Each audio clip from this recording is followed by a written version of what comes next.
Selamat malam, Ibu Bapak, Saudara-saudara yang terkasih di dalam Kristus. Kita kembali diperjumpakan di dalam persekutuan syafaat malam pada saat ini. Berkat atau kutuk, siapa yang tahu? Demikian judul cerita yang menjadi bahan refleksi kita dalam kesempatan ini. Pernah ada seorang pria tua yang bijaksana beserta anak lelakinya yang hidup di sebuah desa kecil. Ia mencari nafkah dengan mencari kayu di hutan, memotong dan menjualnya sebagai kayu bakar. Meskipun ia hidup sangat sederhana, semua orang cemburu kepadanya karena ia memiliki seekor kuda putih yang cantik, yang gagah. Bahkan para pembesar pun menginginkan kuda itu. Kuda itu seperti belum pernah dilihat orang, begitu gagah, anggun, dan kuat. Orang-orang menawarkan harga yang amat tinggi untuk kuda jantan itu. Tetapi orang tua itu selalu menolak. Ia berkata, "Kuda ini bukan sekedar seekor kuda bagi saya. Dia seperti manusia yang menjadi sahabat saya. Bagaimana kita dapat menjual seorang sahabat?" Orang itu memang miskin. Sementara godaan untuk menjual kuda itu begitu besar, namun ia tidak menjual kuda itu. Suatu pagi, ia menemukan bahwa kuda itu tidak ada di dalam kandangnya. Seluruh penduduk desa datang menemuinya. "Orang tua bodoh," mereka mengejek dia. "Sudah kami katakan bahwa seseorang akan mencuri kudamu. Kami peringatkan bahwa kamu akan dirampok.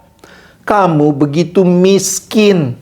Mana mungkin kamu dapat melindungi binatang yang begitu berharga?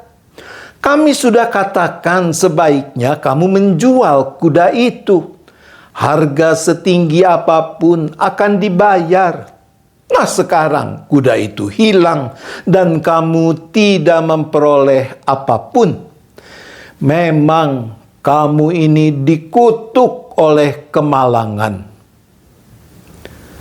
Orang tua itu dengan sabar menjawab, "Jangan bicara terlalu cepat.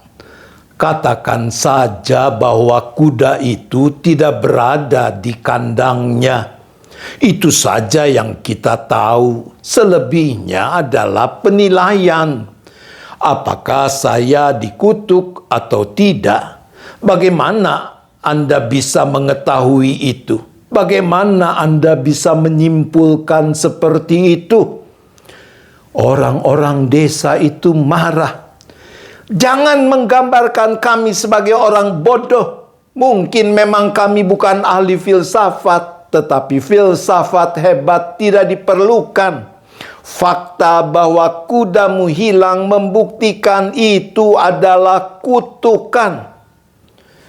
Orang tua itu menjawab lagi, "Yang saya tahu hanyalah bahwa kandang itu kosong dan kuda itu pergi. Selebihnya saya tidak tahu. Apakah itu kutukan atau berkat? Saya tidak dapat mengatakannya. Hanya Tuhan yang tahu. Yang dapat kita lihat hanyalah sepotong saja. Siapa tahu apa yang akan terjadi nanti." Orang-orang desa itu menertawakan dia. Menurut mereka, orang itu pasti gila. Mereka memang selalu menganggap dia orang tolol. Kalau tidak tolol, pasti dia sudah menjual kuda itu dan hidup senang dari uang yang diterimanya. Sekarang ia tetap seorang tukang potong kayu yang miskin. Uang yang ia dapatkan hanya cukup untuk membeli makanan, tidak lebih. Sekarang ia sudah membuktikan bahwa ia betul-betul tolol. Sesudah 2 minggu, ternyata kuda itu kembali. Ia tidak dicuri, ia lari ke dalam hutan. Dan ia tidak hanya kembali, ia juga membawa sekitar selusin kuda liar bersamanya. Sekali lagi penduduk desa berkumpul di sekeliling tukang potong kayu ini dan mengatakan, "Orang tua, kamu benar dan kami salah. Yang kami anggap kutukan sebenarnya berkat. Maafkan kami." Pria itu menjawab, "Sekali lagi kalian bertindak gegabah. Katakan saja bahwa kuda itu sudah balik. Katakan saja bahwa ada selusin kuda balik bersama dia. Tetapi jangan menilai. Bagaimana kalian tahu bahwa ini adalah berkat? Kalian hanya melihat sepotong saja. Sebelum kalian mengetahui seluruh cerita, bagaimana kalian dapat menilai? Kalian hanya membaca 1 halaman dari sebuah buku. Dapatkah kalian menilai isi seluruh buku dari 1 halaman itu? Hidup ini begitu luas, namun kalian menilai seluruh hidup berdasarkan 1 halaman atau bahkan 1 kalimat. Yang kalian tahu hanya sepotong. Jangan katakan itu adalah berkat. Tidak ada yang tahu, hanya Tuhan yang tahu. Saya sudah puas dengan apa yang saya tahu. Saya tidak terganggu karena apa yang saya tidak tahu. Barangkali orang tua itu benar. Mereka berkata satu kepada yang lain. Jadi mereka tidak banyak berkata-kata lagi. Namun sesungguhnya dalam hati mereka yakin pria itu keliru. 12 ekor kuda liar yang dibawa kuda milik pria ini itu adalah berkat. Dengan sedikit kerja, kuda-kuda itu dapat dijinakkan, dilatih, kemudian dijual untuk mendapatkan banyak uang. Orang tua itu beserta dengan anak lelakinya mulai mencoba menjinakkan kuda-kuda liar itu. Anak muda itu menunggangi secara bergantian seekor demi seekor kuda-kuda itu. Setelah beberapa hari, ia terjatuh dari salah seekor kuda dan kedua kakinya patah. Sekali lagi, orang desa berkumpul di sekitar orang tua itu dan mengatakan penilaian mereka. "Kamu benar," kata mereka. "Kamu sudah buktikan bahwa kamu benar. Selusin kuda itu bukan berkat. Mereka adalah kutukan. Satu-satunya putramu patah kedua kakinya. Dan sekarang dalam usia tuamu, kamu tidak punya siapa-siapa untuk membantumu. Nanti kamu akan lebih miskin lagi. Benar-benar kutukan."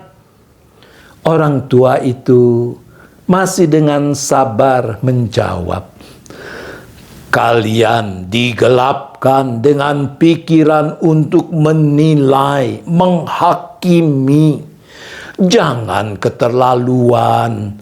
Katakan saja bahwa anakku jatuh dari kuda dan kakinya patah. Siapa yang tahu bahwa itu berkat atau kutukan? Tidak ada yang tahu, hanya Tuhan yang tahu." Hidup ini seperti sebuah buku cerita. Sekarang kita hanya mempunyai sepotong dari cerita itu. Maka terjadilah 2 minggu kemudian, negeri itu berperang dengan negeri tetangga. Semua pemuda, termasuk para pemuda di desa itu, diwajibkan untuk menjadi tentara. Hanya anak si orang tua ini tidak diwajibkan, tidak diminta karena kedua kakinya patah. Sekali lagi orang berkumpul di rumah orang tua itu sambil menangis dan berteriak karena anak-anak mereka harus ikut berperang. Dan sedikit sekali kemungkinan mereka akan kembali. Musuh sangat kuat. Dan besar kemungkinan perang itu akan dimenangkan oleh musuh. Maka sangat mungkin mereka tidak akan melihat anak-anak mereka kembali. Kamu benar orang tua, mereka menangis. Tuhan tahu kamu benar. Ini buktinya. Kecelakaan anakmu bukan kutukan, melainkan berkat. Kakinya patah, tetapi paling tidak ia ada bersamamu. Sementara anak-anak kami pergi untuk selama-lamanya. Orang tua itu berkata lagi, sepertinya memang mustahil berbicara dengan akal sehat dengan kalian. Kalian selalu menarik kesimpulan. Tidak ada yang tahu. Katakan saja ini, anak-anak kalian harus pergi berperang dan anakku tidak. Tidak ada yang tahu apakah itu berkat atau kutukan.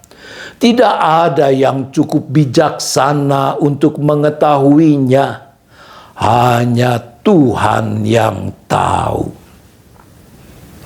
Ibu bapak saudara-saudara yang dikasihi Tuhan, di dalam Yesaya pasal 55 ayat 8 dan ayat 9 dicatat firman Tuhan begini. Sebab rancanganku bukanlah rancanganmu, dan jalanmu bukanlah jalanku. Demikianlah firman Tuhan. Seperti tingginya langit dari bumi, demikianlah tingginya jalanku dari jalanmu, dan rancanganku dari rancanganmu. Mari, sambil menyadari keterbatasan pengenalan kita akan rancangan Tuhan, kita terus memohon kekuatan untuk meyakini bahwa selagi kita tetap setia hidup di dalam Tuhan, di jalan Tuhan, maka Ia adalah Bapa yang rahmani, yang bekerja dalam segala sesuatu untuk akhirnya mendatangkan kebaikan bagi orang-orang yang mengasihinya. Tuhan menolong kita. Amin. Mari kita berdoa. Bapa di surga, ampunilah kami kalau dalam menghadapi realitas kehidupan ini kami suka cenderung cepat menyimpulkan, padahal kami belum tahu pasti apa yang menjadi rancangan-Mu. Tuhan, ampunilah kami.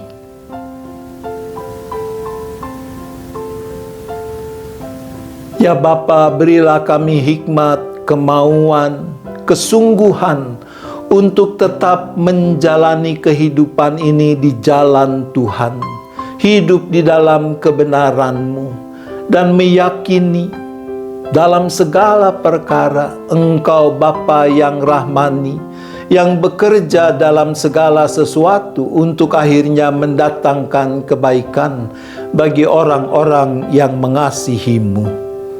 Tuhan, tolonglah kami.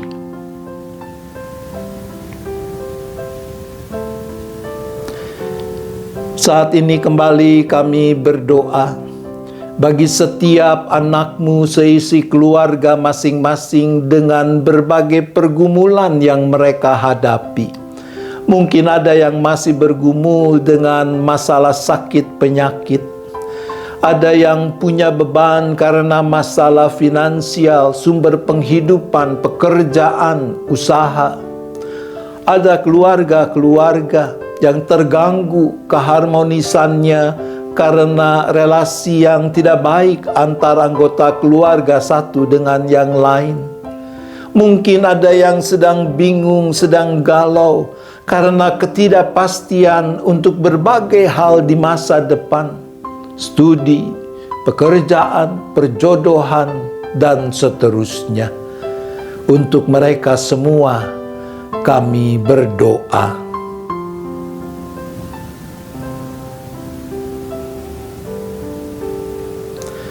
Kami juga tetap berdoa bagi gereja yang Tuhan hadirkan di mana-mana tempat untuk ikut serta mengerjakan misi Allah. Tuhan tolong supaya gerejamu boleh makin tekun, makin setia mengemban tugas panggilan yang Tuhan percayakan itu.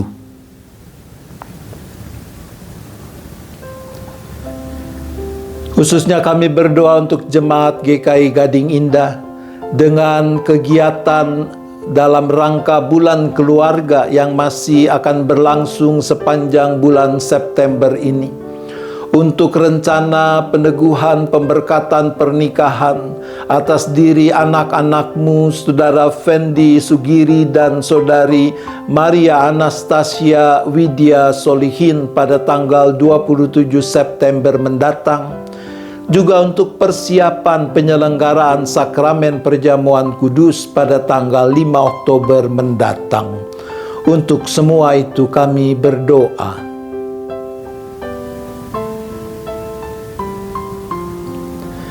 Kami juga tetap berdoa bagi bangsa dan negara kami. Engkau yang tahu persis apa yang masih menjadi pergumulan yang harus diatasi oleh bangsa ini.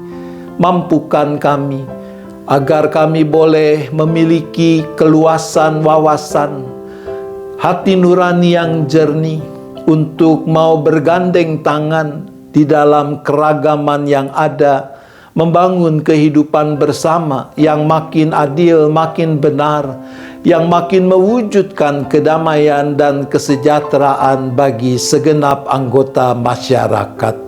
Untuk itu kami berdoa.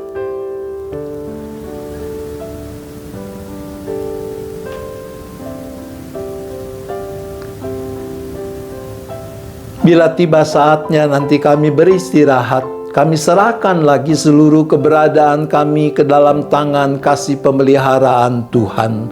Biarlah kami boleh istirahat dengan cukup, tidur dengan nyenyak.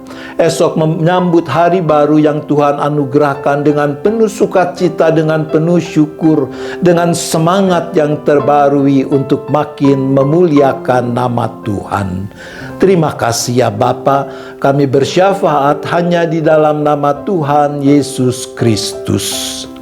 Amin. Selamat malam Ibu Bapak, Saudara-saudara, selamat istirahat. Tuhan tetap beserta kita.